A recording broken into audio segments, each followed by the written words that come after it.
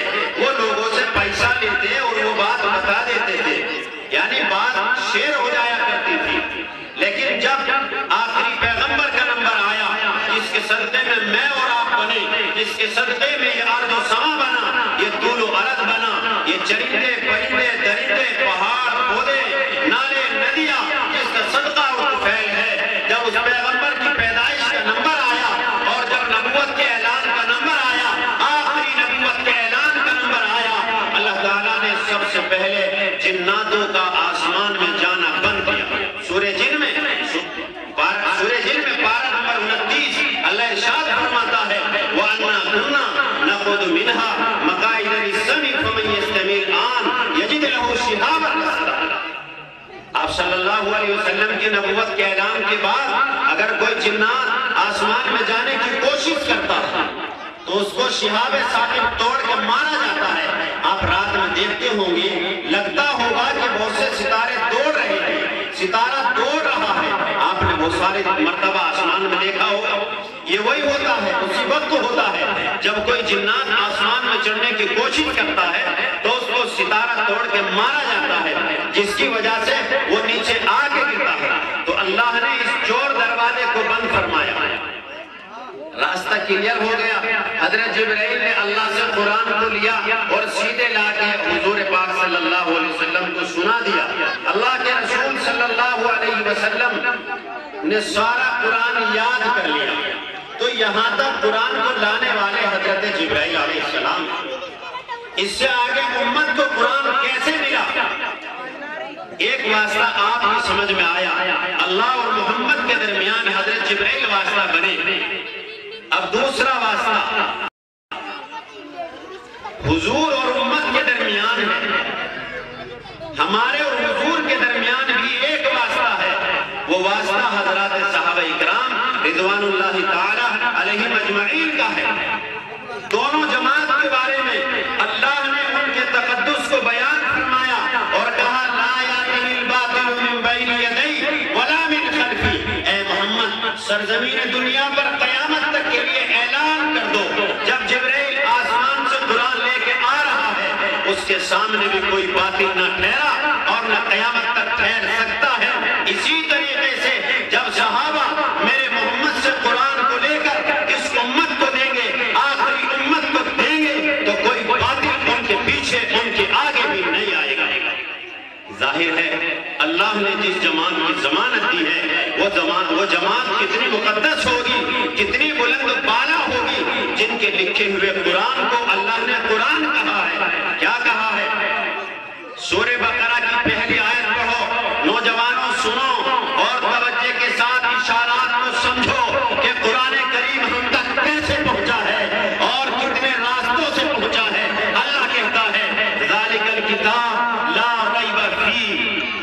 یہاں پر اللہ نے ذالکہ کہا جبکہ معراج میں حضور بھی موجود، اللہ بھی موجود، دونوں آمنے سامنے ہیں. کوئی فرشتہ بھی وہاں نہیں ہے، کوئی انسان بھی نہیں ہے. حبیب اور محبوب دونوں موجود، اللہ اور محمد موجود ہے، جن کے درمیان میں فَأَوْحَىٰ إِلَىٰ عَبْدِهِ مَا أَوْحَىٰ. جو باتیں ہونی کی ہوئی، کوئی تیسرا نہیں، کوئی چوتھا نہیں. اللہ تبارک و تعالیٰ نے پھر ذالکہ کا لفظ کیوں کہا؟ یہاں تو ہادہ آنا چاہیے تھا کہ یہ قرآن جس کو ہم دے کر کے بھیج رہے حضرت جبرائیل کے ذریعے سے، اس میں قیامت تک کوئی شک و شبہ نہیں. لیکن اللہ نے ذالکہ نہیں کہا بلکہ ہادہ نہیں کہا بلکہ ذالکہ کہا. ذالکہ کا معنی ہے وہ اور ہادہ کا معنی ہے یہ. اگر اللہ کہتے ہادہ کتاب تو معنی ہوتے یہ قرآن، اور جب کہا ذالک الکتاب وہ قرآن یعنی دور کے لیے. اللہ نے ایسا کیوں کہا؟ اللہ کو پتا تھا اور بتانا تھا کہ اس قرآن کو کون لکھے گا اور اس لفظ سے کون مراد ہوں گے. اللہ نے کہا ذالک الکتاب لا ریب فیہ، وہ کتاب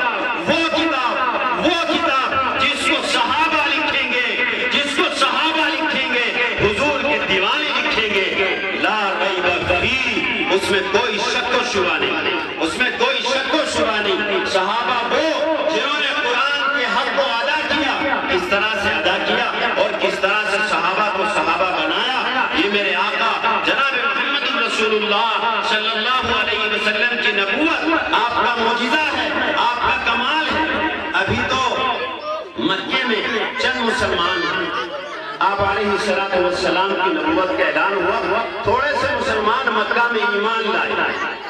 آپ علیہ السلام روزانہ اپنی دعوت کا پیغام لے کر کے جاتے تھے۔ ایک روز پتہ چلا کہ غلام بیمار ہے، اللہ کے رسول صلی اللہ علیہ وسلم ان کو دیکھنے گئے، نام پوچھا، تمہارا نام کیا ہے؟ کہا میرا نام بلال ہے۔ بلال تمہیں کیا ہوا؟ کہا مجھے بخار چڑھا ہے، بہت درد ہو رہا۔ اللہ کے رسول صلی اللہ علیہ وسلم نے کہا تم فکر نہ کرو، تم ٹھیک ہو جاؤ گے۔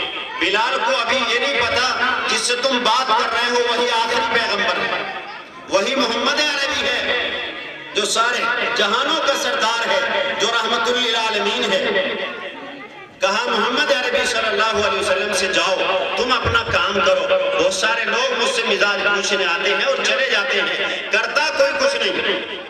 لیکن اس بار حضرت بلال کا سامنا جناب رسول اللہ صلی اللہ علیہ وسلم سے تھا۔ آپ علیہ السلام اپنے گھر تشریف لے گئے اور جانے کے بعد کچھ کھجور، کچھ دوائی، کچھ دودھ اٹھایا اور سیدھے حضرت بلال کی خدمت میں گئے اور کہا بلال یہ دوائی کھا لو، یہ دودھ پی لو، پڑھ کے سو جاؤ، تمہارا بخار اتر جائے گا۔ حضرت بلال حبشی رضی اللہ عنہ بولے اے محمد بخار تو اتر جائے گا، لیکن میرے مالک نے، میرے آقا نے میرا ذمہ لگایا ہے، مجھے رات بھر چکی چلانی ہے اور اس اناج کو پیسنا ہے۔ یہ جو جون پڑے ہیں اس کو پیسنے کا ذمہ میرا ہے، اس کو کون پیسے گا؟ آپ علیہ السلام نے کہا بلال تو پڑھ کے سو جا، یہ محمد کرے گا۔ تاریخ گواہ ہے، معتبر تاریخ میں لکھا ہے، اصحاب السیر اٹھاؤ، ابن خلدون اٹھاؤ اور بڑی بڑی معتبر مستند کتابیں اٹھاؤ، ابن خلدون اٹھاؤ، آپ کو یہ واقعہ صراحت کے ساتھ ملے گا۔ آپ علیہ السلام نے کہا بلال تو سو جا، تیرے جون پیسنے کے کام محمد کا۔ اللہ کے رسول صلی اللہ علیہ وسلم رات بھر چکی چلا رہے اور بلال کے بدلے جون پیس رہے۔ صبح ہوئی تو ان کو اٹھایا، بلال تیرے جون پیس گئے، اپنے مالک سے کہنا کہ بلال نے پیسا ہے، بلال نے پیسا ہے۔ 7 دن تک اللہ کے رسول صلی اللہ علیہ وسلم، ایک روایت میں 4 روز تک اللہ کے رسول صلی اللہ علیہ وسلم روزانہ دوائی لاتے اور بلال حبشی رضی اللہ تعالیٰ عنہ کے جون پیستے۔ 7 دن تک ایسا کرتے رہے۔ پھر وہ وقت آیا جب بلال کو پتہ چلا یہ تو پیغمبر ہے، یہ تو آخری پیغمبر ہے، فوراً ان کے ہاتھ پر ایمان قبول کیا اور کلمہ پڑھا، اشہد ان لا الہ الا اللہ واشہد ان محمد رسول اللہ، میں گواہی دیتا ہوں اللہ کے سوا کوئی معبود نہیں اور محمد صلی اللہ علیہ وسلم اللہ کے آخری پیغمبر۔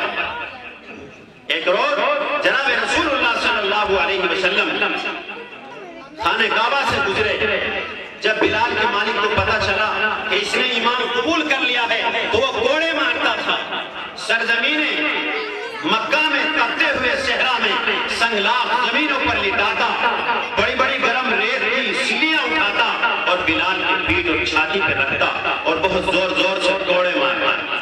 ایک روز بلال کا آقا کوڑے مار رہا ہے، جناب رسول اللہ صلی اللہ علیہ وسلم قریب سے گزرے اور دور سے دیکھا میرا بلال پٹ رہا ہے، میرا بلال کوڑے کھا رہا ہے، للچائی نظروں سے دیکھا، یا رسول اللہ بلال کا ایمان ثابت قدم تھا، ہے اور رہے گا، آپ چلے جائیے، یہ کوڑے تو بلال کی کمر پر پڑ رہے ہیں۔ نعرہ تکبیر، نعرہ تکبیر، علماء حق، علماء دیوبند۔ یا رسول اللہ آپ غم نہ کریں، لیکن نبی ہوتا ہے۔ للچائی نظروں سے دیکھا اور کہا بلال میں اس وقت تمہاری کوئی مدد نہیں کر سکتا، اور شاعر کیا کہتا ہے، بلال زخم پر زخم کھا کے جی، زخم پر زخم کھا کے جی، لبوں کو سی آہنا کر، لبوں کو سی، زخم پر زخم کھا کے جی، آہنا کر لبوں کو سی، یہ عشق محمدی ہے، کوئی دل لگی نہیں۔ کھاتے رہو کوڑے۔ اللہ کے رسول گئے، جا کر صدیق اکبر خلیفۃ النبی بلا فصل کے اصل مصداق خلیفۃ الرسول جا کے ان کی کولی بھائی پر رونے لگے۔ حضرت ابوبکر صدیق رضی اللہ عنہ نے کہا یا رسول اللہ آپ رو رہے ہیں، اللہ کے رسول آپ کی آنکھوں میں اے صدیق ایک میرا دیوانہ بلال جس کا نام ہے اس کا مالک اس کو بہت مارتا ہے، صدیق تم جاؤ اور اس کو خرید کر کے لاؤ۔ حضرت صدیق اکبر گئے اور جا کر فوراً بلال کے مالک سے بات کی کہ تم اس غلام کو آزاد کر دو اور مجھے دے دو۔ کہا کہ ایک کے بدلے میں 2 غلام دینے پڑے گے، سودا منظور ہے۔ حضرت صدیق اکبر رضی اللہ عنہ نے دونوں غلاموں کو دے دیا اور بلال کو اٹھا لائے۔ آ کر بلال جس وقت اللہ کے رسول کے دامن پکڑ کے روئے ہیں اور تاریخ میں وہ واقعہ لکھا ہے، یہ آسمان رویا، یہ زمین رویا، وہ بیت اللہ رو رہا ہے۔ آج بلال کے آنسو محمد عربی پوچھ رہے ہیں۔ پھر بلال کو کیا مقام ملا جب خانہ کعبہ فتح ہوا، مکہ فتح ہوا، اللہ کے رسول نے اپنے کسی خاندان کے آدمی کو نہیں بلایا، کہا ذرا میرے بلال کو بلاؤ، بلال ادھر آؤ، بلال ادھر آؤ۔ کہا یا رسول اللہ غلام حاضر ہے، اے اللہ کے پیغمبر بلال حاضر ہے، حکم فرمائے۔ کہا بلال یہ بیت اللہ ہے، یہ ساری دنیا میں سب سے معظم ہے، محترم ہے، اس کی چھت پہ چڑھ جا اور چڑھ کے اذان دے دے۔ حضرت بلال حبشی رضی اللہ تعالیٰ عنہ خانہ کعبہ کی چھت پہ چڑھے اور پڑھ کر کے اذان دی۔ کون سی اذان؟ آج اہل دیوبند، اہل سنت والجماعت کی تمام مسجدوں میں اس اذان کو سنا جاتا ہے، پڑھا جاتا ہے، وہ 17 کلمے 19 الفاظ کے ساتھ آج بھی الحمدللہ اسی عشق بلال میں ہماری مسجدوں میں جاری ہے اور انشاءاللہ قیامت تک جاری رہے گے۔ کیوں؟ ہم وہ ہیں جن کو سنی کہا جاتا ہے، اور سنی وہ ہوتا ہے جو قرآن کے بوجھ کو اٹھاتا ہے، سیرت رسول کو اٹھاتا ہے، جو اصحاب پیغمبر کا دیوانہ ہے، اس کو اہل سنت والجماعت کہا جاتا ہے۔ آپ اٹھاؤ تاریخ، جب اس ملک میں انگریز نے فیصلہ کیا قرآن کو مٹانا ہے، سنت کو مٹانا ہے، داڑھیوں کو کٹوانا ہے، کرتے پیجاموں کو مٹوانا ہے، علماء دیوبند میدان عمل میں آئے، تحریک ریشمی رومال نے جنم لیا اور اسیران مالدہ سے پوچھو حضرت شیخ الاسلام رحمت اللہ نے میدان عمل میں آئے۔ آج بھی وہ دارالعلوم دیوبند کھڑا ہوا ہے، اپنا چاروں طرف فیضان عام بکھیر رہا ہے اور انشاءاللہ قیامت تک بکھیرے گا۔ اس کا نام ہے سنت، اسے کہتے ہیں اہل سنت والجماعت، جن کے الفاظ بھی متعین، جن کے انداز بھی متعین، جن کا قرآن بھی متعین، جن کی اذان بھی متعین، جن کی نماز بھی متعین۔ ساتھیوں، قرآن کی خدمات کیا پوچھو، دور صحابہ سے پوچھو اور مکے کی ان گلیوں سے پوچھو جہاں ظلم و ستم ہو رہا تھا، جہاں لڑکیوں کو مارا جاتا، بوڑھوں کو ستایا جاتا اور جوانوں کو کاٹ دیا جاتا، وہاں میرے پیغمبر نے اعلان کیا، صحابہ اکرام دوڑے چلے آئے، صحابہ دوڑے چلے آئے۔ حضرت بلال رضی اللہ تعالیٰ عنہ نے اذان دی، سارے مکہ کے لوگوں کو اللہ کے رسول صلی اللہ علیہ وسلم نے معاف کر دیا، معاف کر دیا۔ اللہ کے رسول کے مؤذن کون؟ حضرت صدیق اکبر کے آزاد کردہ غلام ہیں، ملک حبشہ کے رہنے والے ہیں۔ بڑی محبت سے حضور نے ان کو پالا اور اپنے گھر کا ممبر بنایا۔ میرے عزیزوں، آج کی ہماری عظیم الشان پروگرام اور کانفرنس جو منعقد ہو رہی ہے قرآن کریم کی نسبت پر ہے۔ اگر آج قرآن آپ کے پاس موجود ہے تو یہ صحابہ کرام کی محبت اور ان کی قربانیاں ہیں جو اپنے گھروں سے نکلے، اپنے گھروں سے نکل کر پوری دنیا میں پھیلے اور جنہوں نے پوری دنیا کو قرآن کا پیغام دیا۔ کیسے پیغام دیا؟ اللہ کے رسول کو ہجرت کا حکم ہوتا ہے، یا رسول اللہ آپ مکہ چھوڑ دو، اب مکہ تمہارے لیے محفوظ پناہگاہ نہیں ہے، آپ مکہ چھوڑ رہے تھے۔ رات کا عالم، تنہائی کا عالم، تنہائی کا موسم ہے، اللہ کے رسول کھڑے ہوئے اپنے گھر سے چاروں طرف کفار مکہ شمشیر برہنہ لیے کھڑے ہیں۔ اللہ کے رسول رات کا عالم ہے، کہاں جاؤں؟ اللہ کے رسول رات کا عالم ہے، کہاں جاؤں؟ اللہ کا حکم ہو رہا کہ اسی وقت مکہ چھوڑو۔ آپ صلی اللہ علیہ وسلم سیدھے اپنے گھر سے نکلے، حضرت ابو بکر صدیق رضی اللہ عنہ کا جا کے دروازہ کھٹکھٹایا۔ ابو بکر دروازہ کھولو، صدیق اکبر دوڑ کے آئے، دروازہ کھولا، یا رسول اللہ آپ، اور اس وقت بغیر کسی اطلاع کے؟ کہا ابو بکر پہلے یہ بتاؤ تم جاگ رہے تھے یا سو رہے؟ فرمایا یا رسول اللہ ایک روز آپ نے کہا تھا کہ ہو سکتا ہے ہمیں مکہ چھوڑنا پڑے، اللہ کے حکم کا انتظار ہے۔ یا رسول اللہ صدیق اکبر تو اس دن سے نہیں سویا، اس انتظار میں بیٹھا ہے کب میرا پیغمبر، میرا محبوب، سارے جہاں کا سردار رحمت للعالمین نکلے گا تو یہ ابو بکر آپ کے کام آئے گا۔ آج نبوت نبوت کہاں پہنچی، دربار صداقت میں پہنچ رہی ہے، صدیق اکبر کے حوالے ہے۔ اللہ کے رسول صلی اللہ علیہ وسلم نے کہا صدیق فوراً چلو مکہ چھوڑنا ہے۔ اللہ کے رسول صلی اللہ علیہ وسلم صدیق اکبر کے ساتھ غار ثور کی طرف بڑھے۔ 3 دن کا راستہ ہے اور سنگلاخ نوکیلا راستہ ہے۔ اللہ کے رسول صلی اللہ علیہ وسلم چلتے رہے، چلتے رہے، چلتے چلتے اللہ کے رسول کے پیروں میں، آپ کے قدمین شریفین میں خون بہنے لگا۔ صدیق اکبر کی نظر پڑی، یا رسول اللہ آپ کے قدموں سے خون بہ رہا ہے، یا رسول اللہ آپ سواری پر سوار ہو جائیے، اے اللہ کے رسول آپ سواری پر سوار ہو جائیے۔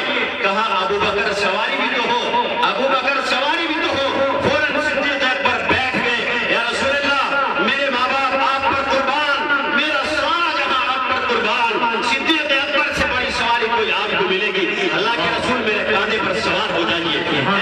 تاریخ نے وہ وقت دیکھا، نبوت صدیق کے کاندھوں پہ بلا فصل بیٹھ گئی۔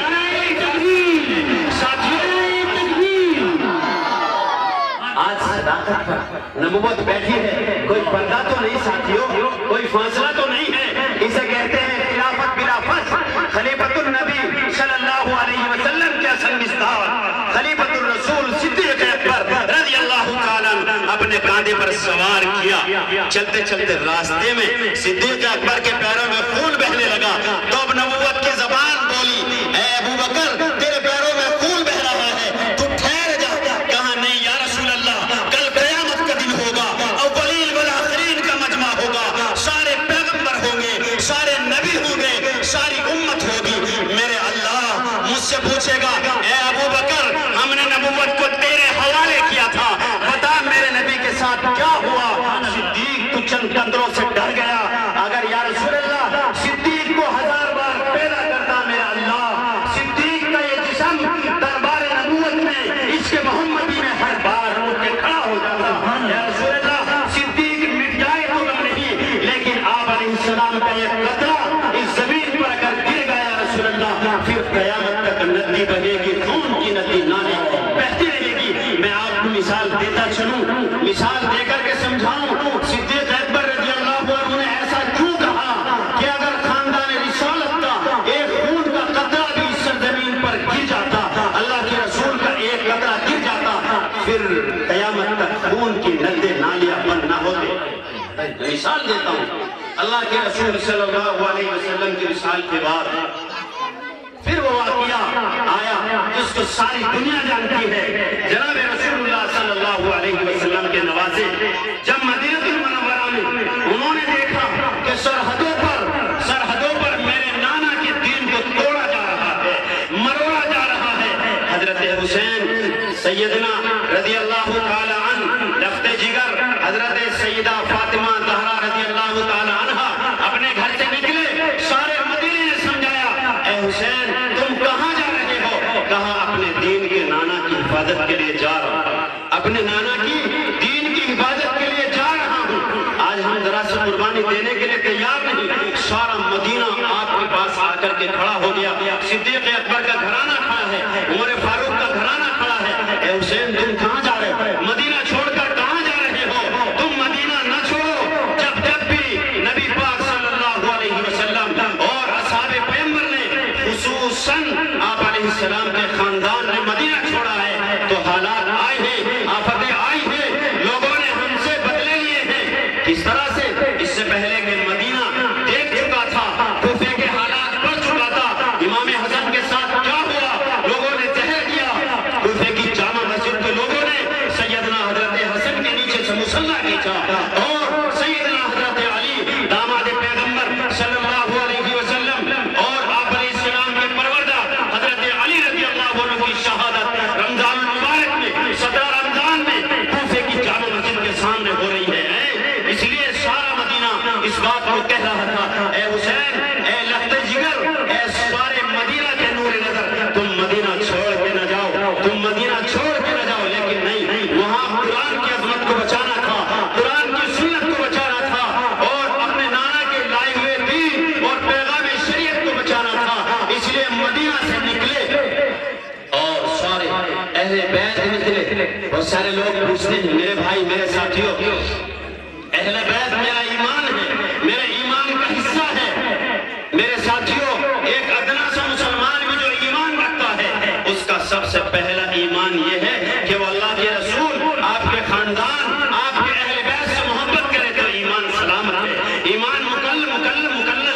اس کا ایمان مکمل ہے، اس کا ایمان کلی ہے اور جزئی نہیں ہے میرے ساتھی۔ سیدنا حضرت حسین رضی اللہ تعالیٰ عنہ قرآن کی عظمت کے لیے اور اس کو بچانے کے لیے، قرآن کے پیغام کو بچانے کے لیے اپنے نانا کے روضے پہ جا اور وہاں سے اجازت حاصل کرنے کے ارادے سے جا رہے ہیں۔ قافلہ نکل گیا، کربلا کے میدان تک پہنچا، پھر وہ منظر ساری دنیا نے دیکھا۔ میں نے کہا تھا اگر ایک قطرہ حضور کا وہاں گر جاتا مکہ میں تو مکے میں قتل عام مچ جاتا اور قیامت تک قتل عام بند نہ ہوتا۔ اب دیکھیے جہاں پر خاندان رسالت مآب صلی اللہ علیہ وسلم کا خون بہا ہے، خون گرا ہے، تاریخ گواہ ہے، وہاں کی زمین لال ہے، آج بھی خون اگلتی ہے، قتل عام ہوتا ہے اور قیامت تک چلتا رہے گا۔ سیدنا حضرت حسین رضی اللہ تعالیٰ عنہ کربلا یعنی مصیبت کی جگہ اور ایسی وادی میں گئے ہیں الامان والحبیب، جہاں جا کر خاندان رسالت کٹ گیا اور خاندان رسالت شہید ہو گیا۔ پانی بند کرنے والوں نے پانی بند کیا، تنابیں لوٹنے والوں نے لوٹا۔ جب آپ صلی اللہ علیہ وسلم کا یہ خاندان، آپ کے اہل بیت، آپ کا گھرانہ مدینہ المنورہ سے دور وادی کربلا میں کوفے بصرے کے قریب کاٹا جا رہا تھا، کجاوے کسے جا رہے تھے، اس وقت کون تھا؟ یار و مددگار شورے کے شورے 72 شہدائے کربلا اور ان کے ساتھ جتنے لوگ مدینہ سے چل کر کے آئے ہیں، جن کی تعداد 200 ہیں، وہ سارے کے سارے اسی میدان کربلا میں شہید ہو رہے ہیں۔ اس لیے اللہ کے دین کے لیے نبی پاک صلی اللہ علیہ وسلم کے لائے ہوئے پیغام طریقت کو، پیغام شریعت کو عام کرنے کے لیے۔ اس کے بعد جب یہ خاندان کربلا میں شہید ہو گیا، وہاں کا منظر دیکھو ساتھیوں، کچھ لٹیرے بھی آ گئے اور سیدہ حضرت زینب رضی اللہ تعالیٰ عنہ کا ایک چور ایک کان کا کنڈل لوٹ رہا ہے، ان کی بالی کو توڑ رہا ہے۔ ایک ظالم اور آگے بڑھا، اس نے دوپٹہ کھینچا۔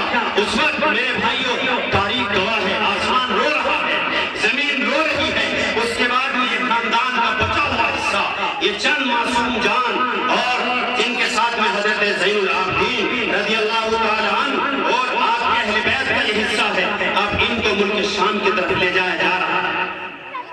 ایک منظر کشی کرتی ہوئی حضرت فاطمہ رضی اللہ عنہا کی ایک خادمہ راستے میں ملی، انہوں نے قافلے کو روکا، تھوڑا سا کھانا کھلایا، پانی پلایا اور حضرت زینب ام کلثوم حضرت سکینہ سے مخاطب کرتے ہوئے کہا کہ آپ لوگ اس وقت بڑے ظلم و ستم کے شکار ہوئے ہو، تم مظلوم ہو، مجھے معلوم ہے، تم کو ملک شام لے جایا جا رہا ہے اور تم لٹا ہوا ایک خاندان کا حصہ ہو، لیکن میں حضرت فاطمہ الزہرا رضی اللہ تعالیٰ عنہا کی خادمہ رہا کرتی تھی، میں نے اس وقت وہاں پر ایک معصوم چھوٹی سی بچی کو دیکھا تھا جس کا نام زینب تھا، پتہ نہیں وہ کس حال میں ہوگی۔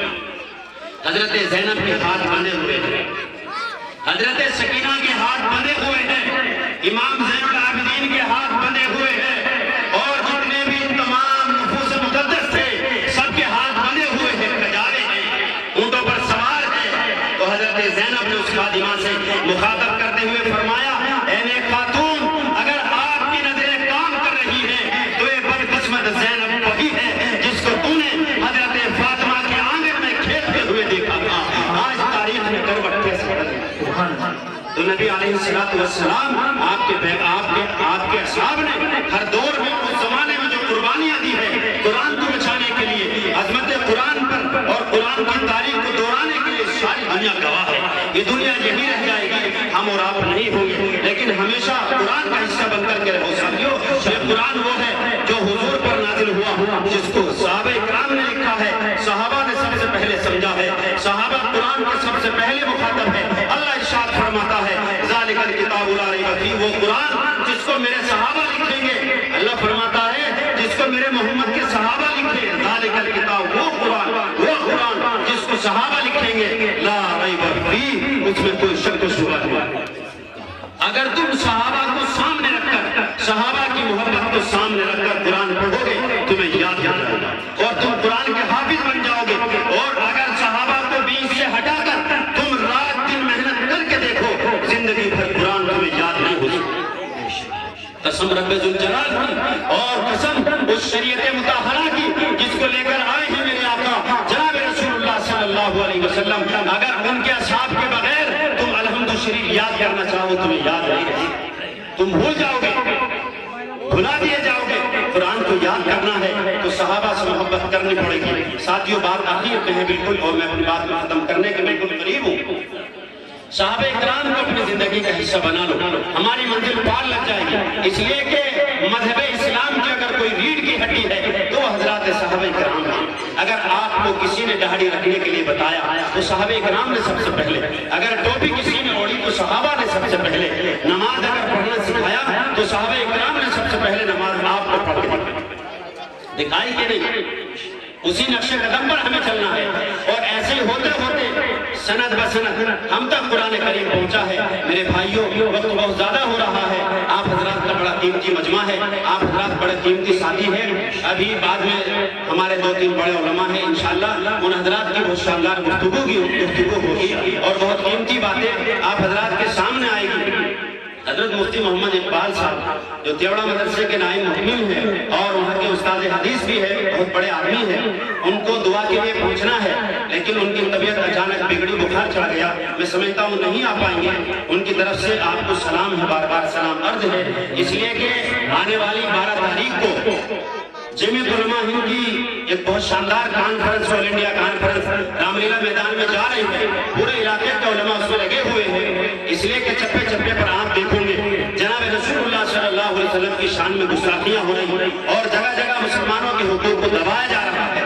ان تمام چیزوں کو لے کر جمعیت علماء مملکت ہندوستان سے اور یہاں کی حکومت سے، یہاں کے وزراء سے، ممبران پارلیمنٹ سے اپنی بات منوانے کے لیے آنے والی 12 تاریخ کو رام لیلا گراؤنڈ میں ریلی بلا رہی ہے، جس میں میری اور آپ کی سب کی ترجمانی ہونی ہے۔ ساتھیوں، ایسے پروگرام کا حصہ بننا میرا اور آپ کی خوش نصیبی ہے، ہم سب کی خوش قسمتی ہے کہ ہم اس پروگرام کا حصہ بنے، اور کل قیامت میں جب اللہ کے حضور میں جائے جناب رسول اللہ صلی اللہ علیہ وسلم کا سامنا ہو تو ساتھیوں ہمارا نمبر محب رسول میں آئے، مخالف رسول میں نہ، حضور سے محبت کرنے والوں میں آئے۔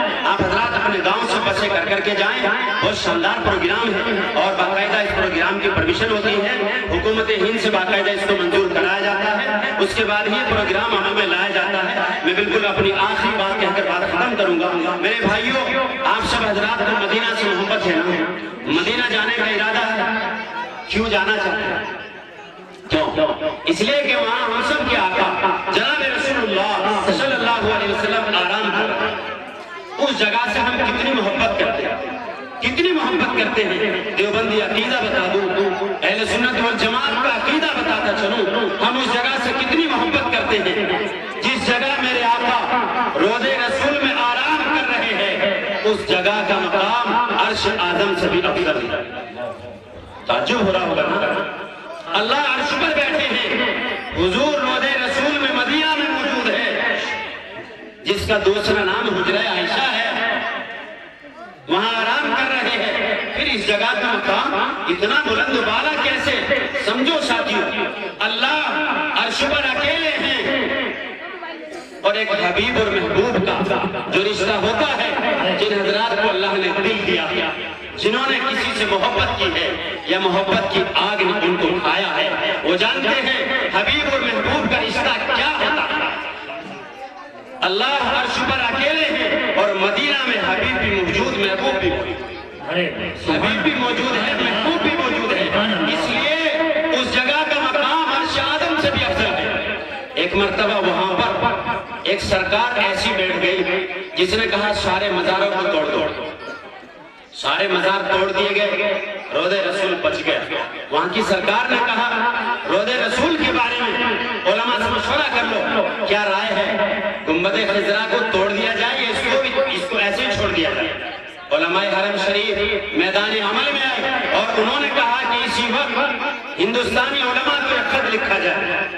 ایک خط لکھا گیا کہ ہماری سرکار نے سعودیہ کے تمام مزاروں کو توڑ دیا ہے، ہم انڈیا کے اور خصوصاً دارالعلوم دیوبند کے علماء سے پوچھنا چاہتے ہیں کہ کیا مزار مقدس کو، روضہ رسول کو توڑ دیا جائے یا چھوڑ دیا جائے؟ وہاں کے ایک نمائندہ خط لے کر دارالعلوم دیوبند آیا۔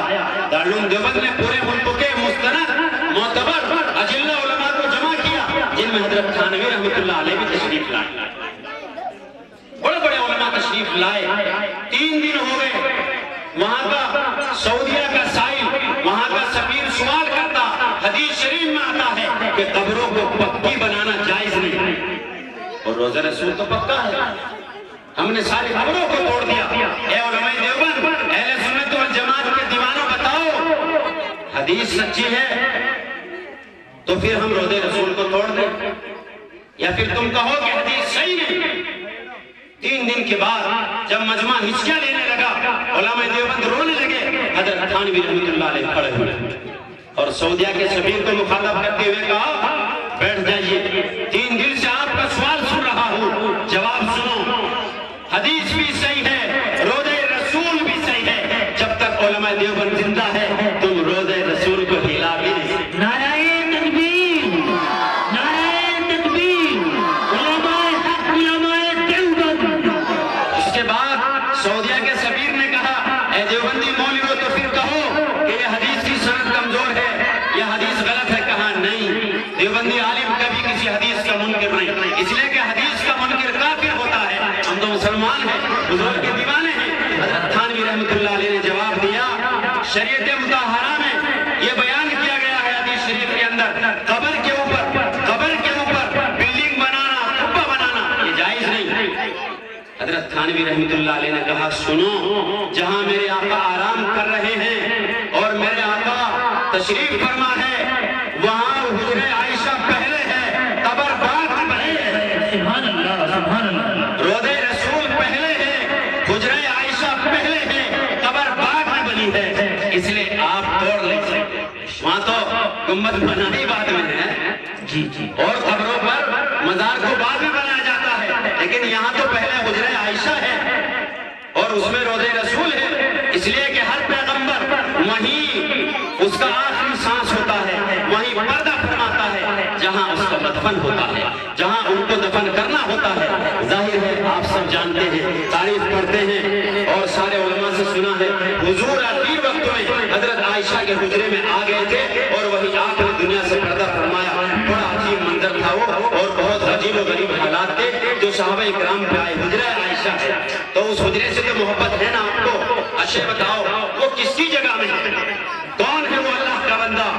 کون ہے وہ اللہ کا اتنا عزیز جس کی جگہ میں روضہ رسول ہو، جہاں میں بھی سلام پڑھنے جاؤں، جہاں بھی سلام پڑھنے جاؤ. جب 8 نمبر گیٹ سے پہلے نمبر پر جاؤ گے نا، آپ کو ملے گا باب السلام، اس سے نیچے بریکٹ میں لکھا ہوگا باب ابی بکر صدیق رضی اللہ تعالیٰ. یہ وہاں لکھا ملے گا.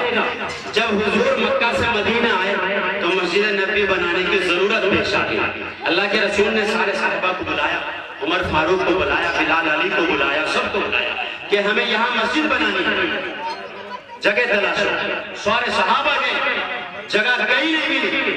2 یتیم بچوں کا ایک گھوڑا حضرت صدیق اکبر رضی اللہ عنہ کو مل گئے. آ کر بتایا یا رسول اللہ کوئی جگہ مدینہ میں دینے کو تیار نہیں، 2 یتیم بچے ہیں. انہوں نے کہا ہے کہ تم یہاں مسجد بنا لو. اللہ کے رسول نے کہا صدیق اکبر فری میں نہیں، پیسہ دے کر کے خریدو. ظاہر ہے اللہ کے رسول تو ہجرت کر کے آ رہے ہیں، ابھی آپ کے پاس کوئی پیسہ نہیں تھا. صدیق اکبر رضی اللہ عنہ گئے اور اس زمانے کے 4000 روپے ہوتے ہیں، آپ رضی اللہ عنہ نے ان دونوں یتیم بچوں کو دیا. جہاں آج مسجد نبی ہے، جہاں آج مسجد نبی ہے، اس ساری جگہ ہے جہاں مسجد نبی ہے، پہلے خریدار صدیق اکبر ہے، دوسری مرتبہ حضرت عثمان نے ان کو خریدا. مسجد نبی بن گئی. جب مسجد بن گئی اس کے بعد میں روضہ منبر رسول بنایا گیا. تو آپ علیہ السلام ایک دن بڑی محبت میں بیٹھے صحابہ کے درمیان فرمایا ما بین بیتی و منبری فہی روضۃ من ریاض الجنہ. اے مسلمانوں سنو، وہ جگہ جو میرے روضے اور میرے منبر کے درمیان ہے وہ جنت کا ٹکڑا ہے. اے مسلمانوں اگر تم نے ریاض الجنہ میں جا کر 2 رکعت نماز نفل پڑھ لی اور تم انڈیا میں آ کر قسم کھا کے کہو کہ اللہ کی قسم میں نے جنت میں نماز پڑھی ہے، تو آپ جھوٹے نہیں ہو سکتے. اور اللہ کا نظام دیکھو ساتھی، اللہ کا نظام دیکھو. جو ایک بار جنت میں گھس گیا، جو ایک بار جنت میں گھس گیا نا، اللہ کا انصاف یہ ہے اللہ اسے جہنم میں نہیں بھیجے. اللہ اسے جہنم میں نہیں بھیجے گا. میرے ساتھیوں اٹھو اور تمنا لے کر کے اٹھو. مدینہ جانا ہے اور شاہ رسول پہ جا کے سلام پڑھنا ہے اور ریاض الجنہ میں بھی نماز پڑھنی ہے. کل قیامت کا دن ہوگا جب قیامت قائم ہوگی. اچھا بتاؤ ساری چیزیں ٹوٹ جائے گی, مسجد نبی کا کیا ہوگا؟ مسجد نبی کا کیا ہوگا؟ اس ساری مسجد نبی کو یہاں سے اٹھایا جائے گا اور جنت میں لے جا کے رکھ دیا جائے گا. تو خریدار جنت کون؟ صدیق اکبر رضی اللہ تعالیٰ عنہ. دعائیں دو اور صدیق اکبر رضی اللہ عنہ سے محبتیں کیا کرو. ان کا احسان امت پر اتنا بڑا احسان ہے. اللہ کے رسول صلی اللہ علیہ وسلم بیٹھے ہوئے ہیں, صدیق اکبر دیکھ رہے ہیں تو اللہ کے رسول کہہ رہے ہیں کہ روزے والے جنت میں فلاں دروازے سے آئیں گے اور یہ فلاں دروازے سے, یہ فلاں دروازے سے. صدیق اکبر نے حضور کی طرف کو دیکھا تو حضور ہنس پڑے. کہا صدیق اکبر تم کیا سوچ رہے ہو کہ تم جنت کے کون سے دروازوں سے جاؤ گے؟ کہا یا رسول اللہ یہی سوچ رہا ہوں. اللہ کے رسول نے فرمایا صدیق جنت کے 8 دروازے تجھے بلائیں گے, صدیق میرے اندر سے آ جاؤ, میرے اندر سے آ جاؤ. اللہ سے دعا ہے اللہ تعالیٰ آپ حضرات کے جلسے کو قبول فرمائیں اور آپ کے ملنے جلنے بیٹھنے کو جوانوں نے جنہوں نے پروگرام کیا ہے ماشاءاللہ وہ بہت بہت قابل عزت مبارکباد ہے ماشاءاللہ. اللہ ان کی عمر لگائے, کاروبار میں برکتیں عطا فرمائے. چھوٹے چھوٹے معصوم بچے ہیں ماشاءاللہ, پسی پردہ ہماری ماں اور بہنیں ہیں جنہوں نے اس پروگرام میں تعاون کیا ہے, مدد کی ہے. اللہ پاک سب کی مرادیں پورا فرمائے. باقی دعوانا